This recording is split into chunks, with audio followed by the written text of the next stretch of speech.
Hey everyone, welcome to This Explainer. Today, we're diving into a story that honestly totally rewrites the rulebook on what global leadership is supposed to look like. We live in a world where everyone is hyper-specialized, right? You pick a lane and you stay in it. But what if you didn't?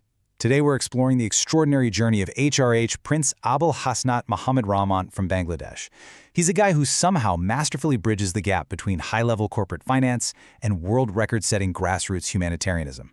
It's absolutely fascinating. Just wrap your head around this for a second. We are talking about 14 and a half years of hardcore corporate finance experience, multi-million-dollar audits, enterprise resource planning, the whole shebang.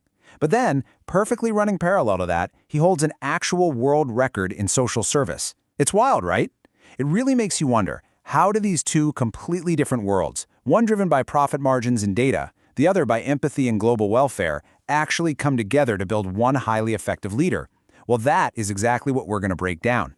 So here's our roadmap for today. We'll start with this rare leadership blend, then look at his royal diplomacy for peace. After that, we're diving into his world record humanitarian impact and his environmental work as guardians of the earth. Then, we'll peel back the curtain on his mastery in corporate governance, and finally, we'll see how it all perfectly comes together into one unified global legacy. All right, Section 1, a rare leadership blend. Moving right into Section 2, royal diplomacy for peace. To really grasp the scale of his impact, we've got to look at 2020. That was a massive year. In April, His Majesty the Sovereign Emperor of Kutai Mulawarman in Indonesia bestowed upon him a degree peerage. This made him the absolute only person from Bangladesh to hold this specific noble distinction, which was a huge nod to his advocacy for universal humanity. But here's the kicker. He didn't just hang the title on his wall and call it a day. By June of that exact same year, his relentless boots-on-the-ground work earned him a world record in social service and a global humanitarian award. He literally turned royal diplomacy into immediate, measurable action. And that diplomatic momentum, it is only growing. Fast forward to July 2024, and he's in the UK as a guest of honor at the inaugural Milton Keynes Business Exhibition. He was there as the national president of the Instituto Educando para Paz. Standing right alongside British dignitaries, he was really hammering home a crucial point, that you absolutely cannot have international economic growth without promoting a global culture of peace. It's diplomacy, but with a really sharp practical edge. Which brings us to Section 3, world record humanitarian impact. So we've covered the titles, but what's actually driving all this work on the ground? Enter ThanksWing. It is the worldwide voluntary organization he founded, and he runs it as CEO. Their motto is just brilliant in its simplicity. Stand for voluntary work. No fluff, just action. This isn't one of those passive charities where you just send a check. It's an active global mobilization of volunteers fighting for the welfare of marginalized people everywhere. And the sheer volume of that mobilization, it's off the charts. His leadership through ThanksWing was literally immortalized by the Challen Book of World Records. They officially recognized him for performing the most social service activities globally. I mean, that isn't just a nice pat on the back, it's a hard, undeniable fact proving his relentless, everyday commitment across multiple communities.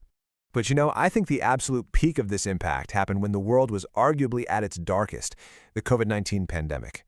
When everything was locked down and people were panicking, ThanksWing was out there serving on the front lines, and the world noticed. Out of over 1,600 nominations from 35 different countries, they won the Global Humanitarian Award from the London-based World Humanitarian Drive. They were celebrated as eco-guardians for their stubborn persistence in helping humanity when things were at their absolute worst. When he accepted that incredible award, Prince Romman shared a thought that really stuck with me. He said, "The leader cannot win alone, but wins along with his or her soldiers." He immediately handed the credit straight over to his global team of volunteers. And that right there, that is the hallmark of someone who understands that true, lasting leadership is a team sport. Up next, Section 4, Guardians of the Earth. Now that collaborative spirit doesn't stop at human welfare, it completely extends to the environment. Prince Romman firmly believes that you simply can't have a peaceful universe without a healthy planet, so he set up the Green Lovers Forum, or GLF. It's a branch of ThanksWing operating under the slogan, Plant Trees, Save Mother Earth. But here's what I find super interesting. Look at the structure. They have highly specialized roles like campaign organizers, gardening mentors, and nursery caretakers. It's incredibly structured. You can literally see his corporate brain bleeding right into his volunteer work, building this highly efficient machine designed to protect the environment. Which perfectly segues into Section 5, Mastery in Corporate Governance. Let's actually talk about those corporate skills, because this is the engine behind everything else. Parallel to all this global philanthropy, he has a heavy-hitting career in the industrial sector. We're talking serious academic and professional chops. He's got a BBA in finance and banking, a law degree, and chartered accountancy training. On the professional side, he is the general manager of finance and accounts at Sawftex Limited. He's a certified income tax practitioner, an absolute whiz with advanced ERP systems like SAP, and has literally led major ministry audits for the World Bank. I mean, the guy manages physical inventory and complex financial reporting at the very highest levels. And he brings 14.5 years of this highly technical, rigorous experience to the table. Think about that for a second. Nearly a decade and a half of managing consolidated reports, implementing strict internal controls, and optimizing organizational efficiency.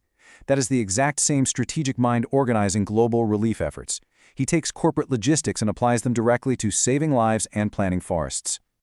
Let's pull it all together. Section 6, a unified global legacy.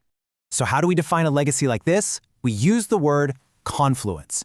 It's the seamless integration of sophisticated corporate strategy, royal diplomacy, and world record-setting humanitarian welfare.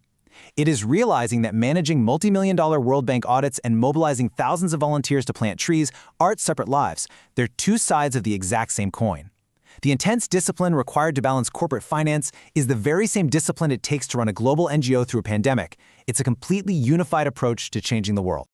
Which leaves us with this final, thought-provoking question as we wrap up this explainer. We are so used to keeping our day jobs completely separate from our good deeds. But Prince Romman's journey proves that the skills you hone in the boardroom are desperately needed out there in the real world. So ask yourself, how can you use your daily professional expertise, your management chops, your financial know-how, to stand for voluntary work?